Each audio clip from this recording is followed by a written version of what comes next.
Mark is feeling depressed. Yeah. I remember some very some posts that went out that were very much like, look at me. Like I used Facebook in conjunction with my aim away message. Listen, we should just, you know what, in spite or in lieu of all of this information, we should just bring MySpace back. I know Justin Timberlake tried to get MySpace to come back a while back. Yeah. Let's make another run at it. We teach all these kids how to code. Dude. They'll have jobs coding. That's true. Because they learned how to code MySpace. That's very true.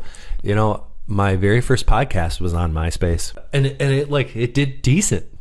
You know what I used to just message people like, hey, check out my podcast. And there was no like, oh, you're spamming people. Nope. You could just message. And I would go into like these, it was a hockey podcast, and I would go into like these hockey things on MySpace, and I would just look at the followers, and I would just spend the day messaging people.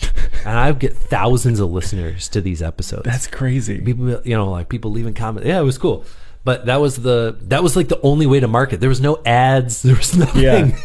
Listen, if we could go back to MySpace, I would 100% make my background some sort of like dark, rainy forest, like emo thing. Throw on Hawthorne Heights as my song. You would definitely be in my top 8. I'll tell you that. I knew MySpace was going down the tubes when they expanded it to 12. That makes me feel so good.